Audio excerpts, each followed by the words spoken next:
Okay. So hello everyone. तो यार आज की वीडियो में आप लोगों को बताने वाला हूँ कि कैसे मैंने जो टी सी एस एन में 87% मार्क्स स्कोर किए थे। ठीक है, तो आपको मैं ये चीज़ दिखा भी देता हूँ। तो आप यहाँ पर देख सकते हैं कि ये जो है मेरा स्कोर कार्ड है जो कि टी सी एस ने वहाँ पर दिया था अपनी साइट पर।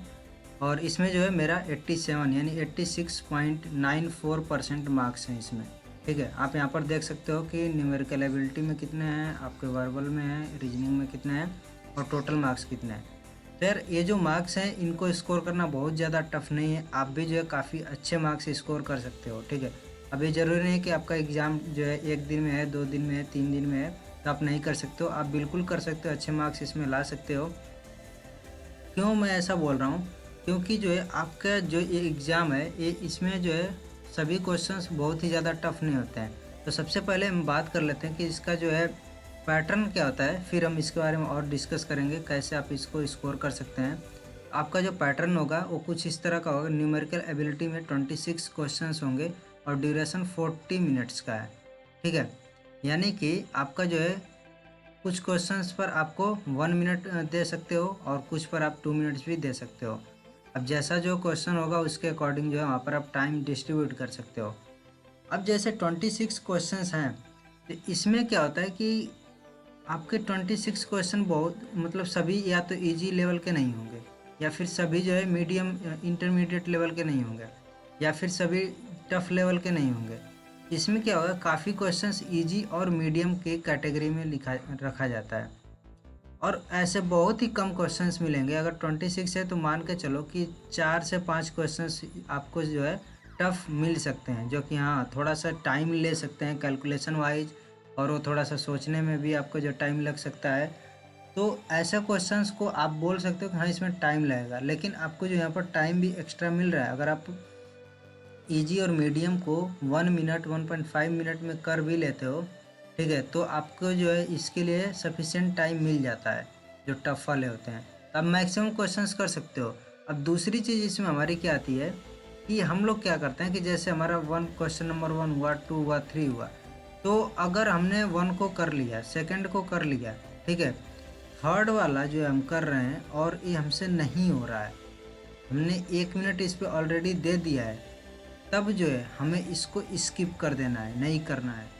ठीक है, जैसे ही आपको 1 मिनट भी नहीं देना है, जैसे ही आपको लगे कि यार ये जो क्वेश्चन है ये मेरे से नहीं सॉल्व हो पाएगा तो उसको आप तुरंत स्किप कर दो। क्योंकि अभी मैंने आपको क्या बताया कि इजी और इंटरमीडिएट लेवल के क्वेश्चन ज़्यादा होते हैं। ठीक है, तो आपको ये नेक्स्ट क्वेश्चन पर आ जाना है क्योंकि मार्क्स सभी के सेम है। या तो आप इसको सॉल्व करो या फिर ये सॉल्व करो, आगे के सॉल्व करो। अगर आपने इसी पर ज़्यादा टाइम दे दिया तो आपके जो है आगे के सॉल्व करने के लिए टाइम कम मिलेगा। हो सकता है आप जल्दबाजी में जो है ये भी सवाल दोनों गलत कर दो जो आगे के हैं। ठीक है, तो ये गलती नहीं करनी है। आपको क्या करना है, अगर ऐसे क्वेश्चंस मिलते हैं आपको तुरंत के तुरंत स्किप करना है। और मैंने भी सेम काम किया था।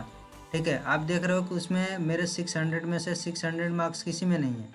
तो ये नहीं है कि भाई हमारे जो है 600 मार्क्स हैं तो टोटल मार्क्स आपको लाने हैं। ठीक है, आपको जो है 500 या फिर 500 से लेकर के 550 तक के बीच में अच्छे मार्क्स आपके हैं।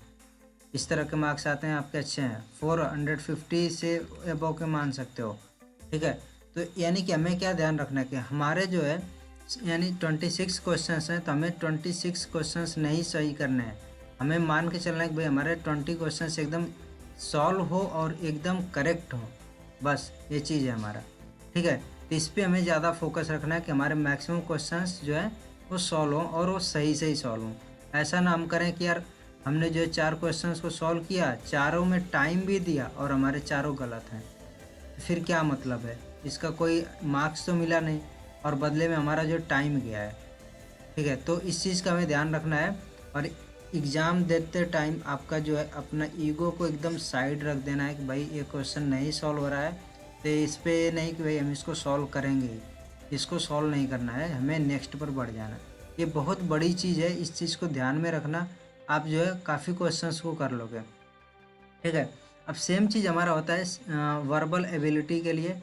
आप ऐसे ही चीज़ों को फॉलो कर सकते हो।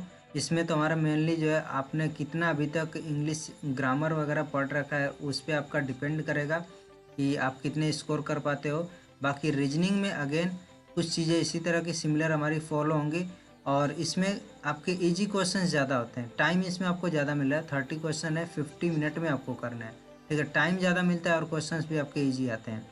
और प्रोग्रामिंग लॉजिक में आपका जो है सूडो कोड हो जाएगा, आपके जो है थ्योरी वाले क्वेश्चंस इसमें आपको मिल जाते हैं, तो आपका 15 मिनट में भी जो है मोर देन सफिशिएंट होता है, आप इसको आसानी से कर सकते हो। अब आपका आता है कोडिंग वाला क्वेश्चंस। तो कोडिंग वाले में आपका जो एक कोडिंग का क्वेश्चन होगा वो आपका 15 मिनट में करना होता है, और दूसरा आपका कोडिंग का क्वेश्चन होगा 30 मिनट्स में करना होता है, ठीक है। तो 15 मिनट वाला क्वेश्चन बहुत ही इजी होता है, वो सिर्फ जो है आपका इफ़ इल्स, ठीक है, इफ़ एल्स और ये इस तरह के जो होते हैं आपके स्टेटमेंट, इन सभी पर आसानी से सॉल्व हो जाता है 15 मिनट वाला। और आपका 30 मिनट्स वाला जो है थोड़ा सा उसमें आपको लॉजिक क्रिएट करना पड़ता है, फॉर लूप वगैरह यूज करके, वाइल लूप यूज करके, इस तरह के जो है आपके थोड़े से बोल सकते हो कि इंटरमीडिएट लेवल का होता है, तो इसमें आपका टाइम भी ज़्यादा मिल जाता है। बट ट्राई करो कि एटलीस्ट एक जो है 15 मिनट वाला, अगर आपको बहुत ही अच्छे प्रोग्रामिंग में नहीं हो, आप प्रोग्रामिंग लैंग्वेज बहुत बढ़िया से नहीं जानते हो, तो ट्राई करो कि एक सिर्फ क्वेश्चन ही सॉल्व हो जाए। कम से कम एक सॉल्व हो जाएगा, तब भी आपके चांसेस ज़्यादा हो जाते हैं आपके सिलेक्शन के, ठीक है। तो ये तो हमारा हो गया एक ओवरव्यू कि आप किस तरह से चीज़ों को कर सकते हो। अब जो है इसमें देखना कि आगे जो है हमारा किस तरह से चैप्टर्स को हम कवर कर सकते हैं। जैसे मैं आपको यहाँ पर बता देता हूँ कि जो हमारा न्यूमेरिकल एबिलिटी वाला है, इसमें आप चैप्टर्स को कैसे कवर कर सकते हो। तो आपके जो इस चैप्टर्स हैं, आपका सबसे पहले चैप्टर में बता देता हूँ कि नंबर सिस्टम जो है, इसमें डिविजिबिलिटी का रूल है। तो आपको करना क्या है, अब आज जो है आपको ये नहीं कि भाई बैठ करके एकदम बेसिक से सभी चीज़ें इनको पढ़नी है, ये चैप्टर्स आप नोट कर लो। और आप चैप्टर्स को नोट करने के बाद आपको करना क्या है, जैसे आपने अभी तक कॉलेज में पढ़ाई की है कि भाई एक दिन पहले 2 दिन पहले हम पढ़ाई स्टार्ट करते हैं, और क्या करते हैं बहुत ही स्मार्टली तरीके से हम पढ़ते हैं कि जो हमारे एग्ज़ाम्स में आने वाले हैं उन्हीं चीज़ों को हम बस देखते हैं। अब सेम चीज़ आपका यहाँ पर है, आपका न्यूमेरिकल एबिलिटी में नंबर सिस्टम से आपका डिविजिबिलिटी रूल पर आता है क्वेश्चन, एलसीएम एचसीएफ पर आता है। आपको क्या करना है, सिर्फ गूगल करना है, इनके जो बेसिक फार्मूले वगैरह हैं उसको देख लेना, लाइक डिविजिबिलिटी रूल 2 का क्या है, 3 का क्या है, 4 का क्या है, इस तरह से सभी के सभी 11 तक देख लेने हैं। ऐसे एलसीएम एचसीएफ जो है इसमें किस तरह के आपके फॉर्मूले वगैरह हैं वो देख लिया, तो बहुत ज़्यादा इसमें टाइम नहीं लगेगा। सिंप्लीफिकेशन, ठीक है, ये बहुत ही ईजी होता है, कोई भी कर लेगा, बस इसमें ये चीज़ आपको ध्यान में रखनी होती है आपका टाइम वेस्ट ना हो, ठीक है। तो फ्रैक्शन वाले क्वेश्चंस आसानी से हो जाएंगे। बोर्ड मास आपने ऑलरेडी पढ़ रखा होगा, ये बहुत ईजी चीज़ है, तो ये भी आपका आसानी से हो जाएगा। टाइम, स्पीड और डिस्टेंस ये भी ईजी है, इसके फॉर्मूले आप देख लेना। और इसमें जो आपका रिलेटिव वेलोसिटी वाला एक कॉन्सेप्ट आ जाता है, ठीक है, उस चीज़ को थोड़ा सा ध्यान से देख लेना। और मेंसुरेशन से भी क्वेश्चंस आते हैं, तो मेंसुरेशन में आप देख लेना कि हमारा जो एक रेक्टेंगल का क्या पूरा फार्मूला होता है, एक सर्कल का क्या फार्मूला होता है, स्फेयर का हमारा क्या फार्मूला होता है, और हमारा कोन के लिए क्या फार्मूले होते हैं, ठीक है। इस तरह के जितने भी आपके शेप्स यहाँ पर हैं, इन सभी के फार्मूले एक बार देख लेना, जिससे कि आपको सवाल जो है सॉल्व करने में आसानी हो जाएगी। फिर रेशियो, प्रोपोर्शन और परसेंटेज, भाई ये जो है इनको क्या ही बोले, मतलब ये तो लगभग 50% क्वेश्चंस में ये लोग आ ही जाते हैं, ठीक है। रेशियो, प्रोपोर्शन और परसेंटेज तो ये आ ही जाते हैं। लीनियर इक्वेशन आप सॉल्व कर सकते हो। सिंपल इंटरेस्ट, कंपाउंड इंटरेस्ट, इसके भी आप जो है सिंपल जो भी आपके फॉर्मूले उनको देख सकते हो, और उसके अकॉर्डिंग जो आपके काफ़ी क्वेश्चन सॉल्व हो जाएंगे, सिर्फ फार्मूले आप देख लोगे तो। प्रॉफिट लॉस ये भी आपके हो जाएंगे, फार्मूले चेक करना है कि क्या क्या फार्मूले हैं, ठीक है। सबसे पहले यही आपका काम है कि फार्मूले देखो, और जो है कुछ एग्जांपल्स वगैरह अगर देख सको तो एग्जांपल देख लो सिर्फ, ठीक है। जब ज़्यादा टाइम रहे तो उनको 2-4 एग्जांपल सॉल्व भी कर लो, जिससे कि और जो आपको इस पर पकड़ बन जाए। अब मिक्सचर एंड एलिगेशन, इसमें भी कोई बहुत बड़ा जो है फार्मूला नहीं है, सिर्फ एक फार्मूला होता है जो आपका बटरफ्लाई मेथड होता है, और उस पर जो आप 1-2 क्वेश्चंस को कर करके देख सकते हो, इसमें बहुत ईजी क्वेश्चन आता है।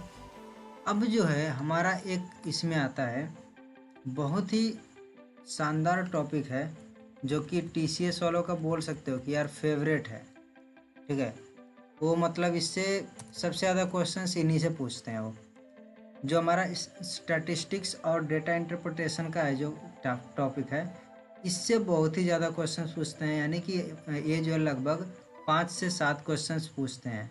ठीक है, तो आप समझ सकते हो कि 26 क्वेश्चन में से आपका जो 5 से 7 तो इन्हीं से आ जाते हैं, इन्हीं 2 चैप्टर से। और इनको जो है आपको अच्छे से प्रिपेयर कर लेना है, इससे जो भी क्वेश्चंस आए वो आपके सॉल्व हो जाएं। ठीक है, तो अगर आपके पास टाइम है तो आपको क्या करना है, अगर टाइम नहीं है तो आपको अगेन इससे जो भी बेसिक चीज़ें आपको पढ़ लेनी है कि उससे रिलेटेड क्वेश्चंस है आपको हो जाए। ठीक है, अगर आपके पास टाइम है तो मैं अगेन बोलूँगा आपको क्या, आप जो है मेरे चैनल पर आ करके यहाँ पर देख सकते हैं जो प्लेसमेंट वाला है। ठीक है, सॉरी, यहाँ पर जो क्वांटिटेटिव एप्टीट्यूड का मेरा एक प्लेलिस्ट है, और इसमें आपको यहाँ पर 2 जो है आपके मिल जाएंगे, एक पार्ट 1 और पार्ट 2 करके वीडियोज़। और ये जो है हमारा कंप्लीट स्टैटिस्टिक्स का है, 2 वीडियोज़ में कवर किया मैंने, और एकदम आपके एक भी क्वेश्चन ऐसे नहीं होंगे जो आपसे सॉल्व नहीं हो पाएंगे, दोनों आप अगर कवर कर लेते हो तो। ठीक है, तो हमारे दो जो वीडियोज़ हैं, और ये लगभग जो टोटल हमारी 2.5 मिनट की हो गई हैं, सॉरी 2.5 आवर्स की हैं। और आप इनको कर सकते हो अगर आपके पास टाइम है तो। अगर नहीं टाइम है तो आप जो गूगल करके इनके जो भी बेसिक फार्मूले हैं, जो कॉन्सेप्ट हैं, सभी आप क्लियर करके फिर आप देख सकते हो। ठीक है, अब जो है दूसरी चीज़ आती है कि और अगर आपके पास टाइम है तो फिर आप जो है प्रीवियस ईयर के क्वेश्चंस को सॉल्व कर सकते हो। और जो मेरी प्लेसमेंट वाली यहाँ पर जो है प्लेलिस्ट है, इसको आप एक्सेस कर सकते हो। और इसको जब आप एक्सेस करोगे तो यहाँ पर जो है आपका पूरा का पूरा TCS के जितने भी आपके हैं डिजिटल के भी क्वेश्चंस आपको मिल जाएंगे, TCS NQT के भी, कोडिंग के और जो है एप्टीट्यूड के, दोनों के क्वेश्चंस आपको मिल जाएंगे। ठीक है, तो ये तो हो गई चीज़ें कि हमें कैसे जो है प्रिपेयर करना है अगर आपके पास कम टाइम हुआ और आपके पास अगर ज़्यादा टाइम हुआ तो। यार अगेन मैं ये चीज़ बोलूँगा कि जो भी पेपर आपका होता है वो काफ़ी जो है इक्वली डिस्ट्रीब्यूटेड होता है, यानी कि अगर आपके 26 क्वेश्चंस पूछे जा रहे हैं, 40 मिनट का ड्यूरेशन है, तो वो जो है पेपर वैसे ही डिस्ट्रीब्यूटेड होता है कि उसमें इजी क्वेश्चंस ज़्यादा रहेंगे, टफ क्वेश्चंस और मीडियम वाले जो लेवल के क्वेश्चंस हैं वो काफ़ी कम होते हैं। ठीक है, तो यही चीज़ है, आपको इस चीज़ का ध्यान में रखना है कि आपको जो है जो भी क्वेश्चन लगे कि यार नहीं हो सकता है, उस पर टाइम वेस्ट मत करो, उसको स्किप कर दो। ठीक है, आप नेक्स्ट पर चले जाओ। और आपको जो है एक ओवरव्यू ले लेना है कि कैसे जो हमारा पूरा का पूरा इनका फार्मूला वगैरह क्या है, जो भी चैप्टर्स यहाँ पर मैंने मेंशन किया है। और इसके बाद से जब आपको एक ओवरव्यू मिल जाएगा क्या क्या चीज़ें हैं, तो आप जो है ज़्यादा से ज़्यादा क्वेश्चंस को सॉल्व कर सकते हो। और कुछ चीज़ें हैं जो आपको ओवर द टाइम ये चीज़ें आपको पूरी की पूरी नॉलेज इनको होती है, जैसे वर्बल एबिलिटी का है, तो अगर आपका अभी तक जो है नहीं अच्छा नॉलेज नहीं है, अच्छी इसमें आपके पकड़ नहीं है इंग्लिश ग्रामर वगैरह पे, तो आप जो एक दिन में नहीं ये चीज़ें कवर कर सकते हो।